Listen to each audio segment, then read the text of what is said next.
O próximo jogo do Fluminense é Fluminense e Juventude. Essa informação você já tinha. Claro, a gente precisa se preocupar com o Fluminense e Juventude, a gente precisa se preocupar com o Vasco e Fluminense, a gente precisa se preocupar com uma série de coisas na reta final desse ano. E é sobre isso esse vídeo aqui. Nesse sábado, de data FIFA, 100 jogos do Campeonato Brasileiro, da Copa do Brasil, da Sul-Americana, da Libertadores, do Mundial, de clube, não tem nada de Fluminense jogando nessa semana. Eu decidi traçar aqui uma lista de coisas que a gente precisa se preocupar como tricolores para essa reta final do ano e ficar de olho. É isso, então. Vamos rodar a vinheta do Giro de Notícias.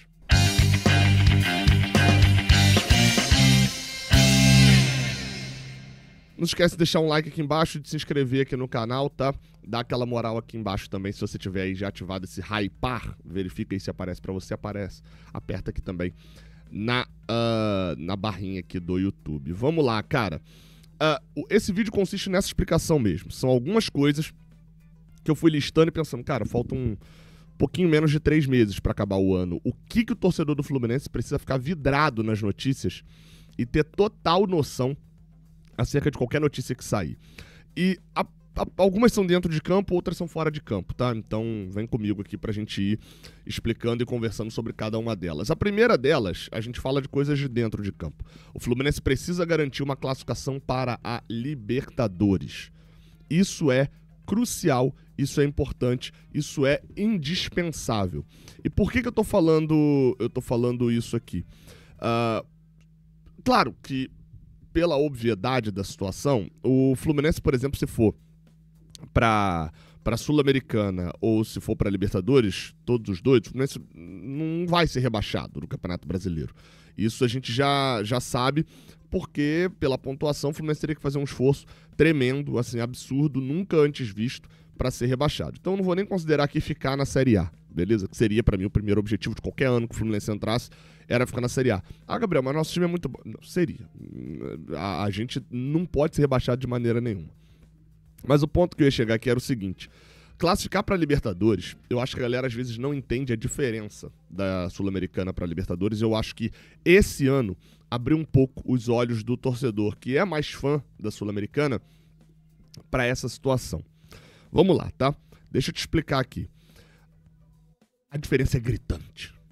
E a gente não achava tanto porque a gente não tinha título da Conmebol, a gente era o Virgem da América e etc. Então a gente ficava, não, eu quero ganhar pelo menos uma Sula. Mas acho que esse ano deu pra entender a diferença gritante dos dois. A diferença é gritante nas cotas. Vamos lá, dinheiro recebido, tá? Na básica. Vamos pra fase de grupos versus fase de grupos?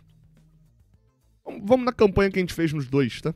A gente fez uma campanha na Libertadores 2024 até as quartas de final e fez uma campanha na Sul-Americana de 2025 até as quartas de final. Ou seja, considerando as nossas duas últimas campanhas e que inclusive foram muito iguais, porque a gente também tem aquele valor por vitória. A gente também ganhou 4 jogos na Libertadores do ano passado e ganhou 4 jogos na Libertadores desse ano na fase de grupos. Na Libertadores do ano passado, a gente recebeu cerca de 7 milhões de reais por uma campanha até as quartas de final. 7 milhões de dólares, perdão. 7 milhões de dólares. Dá cerca de 40 milhões de reais. Um pouquinho mais, né? Na Libertadores, na Sul-Americana desse ano, a gente fez a mesma campanha. A mesma campanha. E até as quartas de final, inclusive sendo eliminado de maneira parecida, né? Empatando e ganhando outro jogo. No caso do Atlético Mineiro, a gente ganhou e perdeu, mas enfim, a campanha foi muito parecida. Fomos até as quartas e a gente ganhou 2,5 milhões de dólares. Não chega a 15 milhões de reais. Ou seja, a gente está falando de quase 1/3 do valor fazendo a mesma campanha. Ou seja, de grana faz muita diferença. E aí eu vou aplicar outros conceitos aqui também. O engajamento da torcida. Você pega no passado, o Fluminense teve públicos como 54 mil pessoas no jogo contra o Atlético Mineiro pela Libertadores. E olha que nossos públicos nem foram tão bons assim, mas a gente teve 47 mil pessoas contra o Grêmio na Libertadores também. 44 mil contra o Colo-Colo, a gente teve também pela Libertadores 42 mil contra o Cerro Porteño, ou seja, tivemos bons públicos naquela Libertadores, mesmo que não sejam comparados a 2023, mas quando a gente compara a 2025, fica, né? Porque olha só, públicos da Sul-Americana, o melhor público do Fluminense na Sul-Americana foi 43 mil pessoas contra o Lanús, 36 mil contra o América de Cali e é daí pra baixo. Você vai descer aí até 33 contra o Once Caldas, enfim, dali abaixo de 20 mil, todos os outros ali praticamente. Então, públicos muito fracos na Copa Sul-Americana, que mostram o engajamento da torcida também. Então, classificar para Libertadores é crucial. Se contentar com a Sul-Americana é só quando a gente estava na situação do ano passado, que é aquela situação de ser rebaixado, e aí você classifica para a Sul-Americana e comemora que você vai jogar alguma coisa internacional no ano seguinte, e não que você vai jogar a Série B. Só isso, tá? Segundo, cara, é o título da Copa do Brasil. A gente pode até achar o nosso time incapaz, mas assim, é uma Copa com 4 jogos, gente. É a última Copa do Brasil, tem uma representatividade boa, a última Copa do Brasil com final de ida e volta, ou seja, pode ser que em muito tempo a gente seja, depender do sorteio do mando e da gente passar do Vasco na semi, a última torcida da Copa do Brasil a comemorar um título em casa, né? Neste momento, a gente é o último time da Libertadores a comemorar um título em casa, mas por coincidência da final ser no Maracanã no ano que a gente chegou. Efetivamente, o último time a comemorar um título da Libertadores em casa, na sua própria casa, foi o Atlético Nacional de Medellín em 2016. Porque 17, a final em Lanús, o Grêmio ganha, em 18 a final vai para Madrid, e a partir de 19 já foi final única. Então, assim, percebe como aconteceu em 16 e só foi acontecer uma vez depois disso com final único. Então, é uma coisa bem difícil de se acontecer. Então, pode ser também uma experiência grande, uma coisa interessante pro torcedor do Fluminense. E, claro, cara, título é título. Terminar uma temporada, mais uma temporada com título, isso faz muita diferença pro torcedor. É o segundo maior título do Brasil, gente. Se a gente colocar em escala nacional, é o segundo maior título, só fica atrás do Brasileirão. E mais, é o terceiro maior título da América do Sul. E eu aqui tô falando na real. Da América do Sul é Libertadores, é Campeonato Brasileiro, considerando obviamente a nossa realidade, né? Mas é Libertadores, Campeonato Nacional e a Copa do Brasil é maior do que a Sul-Americana. Falei isso 200 vezes, apesar da Sul-Americana ter proporção continental, mas é uma proporção muito minúscula. Né? Muito pequena em comparado ao que é a proporção nacional da Copa do Brasil. Então, e claro, se eu falei de dinheiro, ser campeão da Copa do Brasil botaria no bolso do Fluminense 70 milhões de reais. Copa do Brasil dá muito dinheiro. Eu até brinquei lá com meu amigo Cássio Zirpoli, né? Quando estive lá em Recife, tava conversando com ele. Falei, cara, a Copa do Brasil ela dá muito dinheiro pro pobre e pro milionário, pro bilionário, que é pro time da primeira fase e pro time que é campeão. Os ricos e a classe média passam batido, que não ganham quase nada. Enfim, é a hora da gente conseguir ganhar essa cota gigantesca que vai fazer muita diferença para um item mais aqui na frente, né? Outro item pra gente se preocupar muito, cara. Eleições para presidente. As eleições do Fluminense, a eleição, né? Porque o Fluminense só tem eleição para presidente, né? O conselho é eleito junto com o presidente. Ela acontece agora, do meio para o final do mês de novembro. A gente tem um pouco mais de um mês. Inclusive, a gente do Jornada, e aí eu coloco aqui Jornada porque o Raiz Tricolor, ele faz parte do grupo Jornada, então a cobertura é conjunta, né? A gente vai ter aqui no Raiz Tricolor vídeos sobre os presidentes, vai ter entrevista com os presidentes lá no Jornada, a gente está começando a organizar toda essa cobertura, etc. Vamos divulgar com mais detalhes. Tem muita novidade, muita coisa legal, que não é feita há muito tempo nesse tipo de cobertura, porque a gente estava até na dúvida do quão importante seria essa eleição para presidente do Fluminense. Com as movimentações da SAF, que é o próximo ponto, sendo jogadas mais para depois da eleição, a gente sabe o quão decisivo vai ser essa eleição para presidente desse ano. Então, hoje é um ponto importante para o final do ano. A gente está falando do presidente pelos próximos 3 anos. A gente vem de 6 anos com o mesmo grupo, né, o mesmo presidente na prática, né, que é o Mário Bittencourt de 2019 para cá, foi um dos maiores mandatos da história, porque ele assumiu 6 meses antes por causa da saída antecipada do Pedro Abad. A gente vinha antes disso de 9 anos do mesmo grupo, aí sim, fazendo a gestão do Fluminense. Foi o Peter Simpson que fez praticamente a década de 2010 inteira, foi com o Peter Simpson, até depois a gestão também do Pedro Abad, ou seja, foram 9 anos do mesmo grupo ali, né? O Pedro Abad era o candidato do Peter Simpson.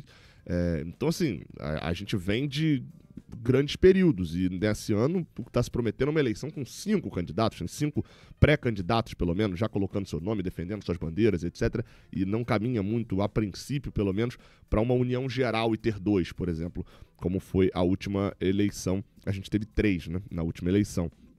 Vamos ver como é que vai ser, como é que vai funcionar, mas a gente vai abordar isso aqui e é algo muito importante. E aí a gente vai para o quarto ponto muito importante, que são as movimentações da SAF. O assunto vai ficar depois, para depois da eleição, mas o assunto se movimenta durante também, né? A gente precisa ter atualização sobre das negociações dentro daquele processo. Eu gravei alguns vídeos aqui falando de coisas que precisavam ser ajustadas naquela proposta para que ela se tornasse mesmo interessante para o Fluminense, e que estava sempre nas entrevistas citado pelo Carlos, que é o que apareceu mais, né, falando ali da proposta da Lazuli e da LZ Esportes.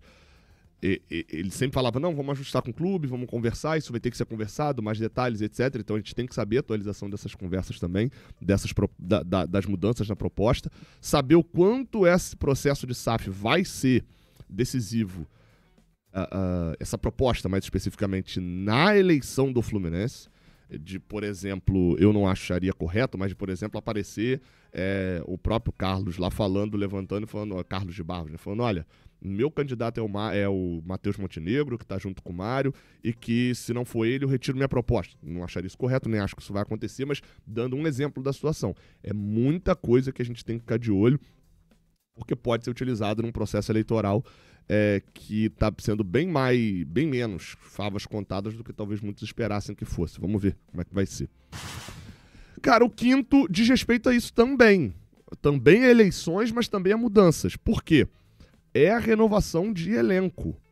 O Fluminense tem hoje todos os seus jogadores, à exceção do Manuel e do Nonato, com contrato. E o que a gente sabe do Nonato é que havia uma promessa, já uma conversa de negociação finalizada da compra do Nonato pelo Santos, né? Aliás, compra do Nonato pelo Fluminense do Santos. Porque o jogador está emprestado já há um bom tempo, tem uma opção de compra, o Fluminense já tinha negociado com o Santos e tá tudo certo. Não sei se só não foi oficializado ainda ou se o martelo não foi batido. Mas o fato é que, de todo aquele grande número de jogadores do elenco que o Fluminense tem, Fábio, Vitor Eudes, Pitaluga, Samuel Xavier, Guga, Fidelis, René, Fuentes, Wagner, Thiago Silva, Ignacio, Igor Rabelo, Thiago Santos, Manuel, Freitas, Davi Schwint, Martinelli, Nonato, Hércules, Bernal, Otávio, Ganso, Lescano, Wallace Davi, Lima, tá faltando gente aqui ainda, Lúcio Acosta, tô indo bem de cabeça, tá? Santi Moreno, Canóbio, Serna, Lavega, tá faltando gente ainda, Canóbio, Serna, Santi Moreno, enfim, todos esses jogadores aí que eu citei, os que eu não citei, todos eles têm contrato pro ano que vem. Menos o Manuel e o Nonato. Mas o Nonato com essa situação aí já. Soteldo também. Soteldo também tem contrato para o ano que vem. Cano, Everaldo, John Kennedy. E aí, como é que você faz uma reformulação no elenco dessa maneira? Não que seja necessário uma super reformulação, seja necessário, nossa, vamos demitir 20 para contratar 20. Mas assim, é nítido que o Zubeldia não se agrada de todas as peças desse elenco. O Fluminense vai ter que trabalhar muito nas negociações, ainda mais com um elenco que não é tão velho, ou seja, não dá pra gente simplesmente só fazer uma rescisão amigável e assinar com outro clube, não. A gente gastou dinheiro para montar esse elenco. Se a gente for pegar aqui, ó, a gente pagou para poder trazer o Guga e acabou de renovar um contrato longo com ele. Você tem os moleques Xerém que tem preço, a gente pagou para trazer o Fuentes, a gente pagou para trazer o Ignacio, a gente pagou para trazer o Freitas, a gente pagou para trazer o Bernal, pagou para trazer o Otávio, acho que a gente paga alguma coisa também. A gente, na teoria, vai pagar para trazer o Nonato, pagou para trazer o Hércules, pagou para trazer o Lescano, pagou para trazer o Lúcio Acosta, a gente pagou para trazer o Lavega. Então, assim, não dá para simplesmente a gente liberar, não. O Soteldo, o Santi Moreno e etc. Não dá para simplesmente a gente liberar essa galera. Então, vamos ver como é que vai ser essa mudança de elenco no final do ano. Porque não tem espaço para colocar mais jogadores. Não tem espaço para poder... Não tá muito fácil tirar jogadores. Então, vamos ver como é que vai ser. Porque, assim, todo mundo tem contrato. E aí a gente vai pro último ponto, que é uma reformulação rápida.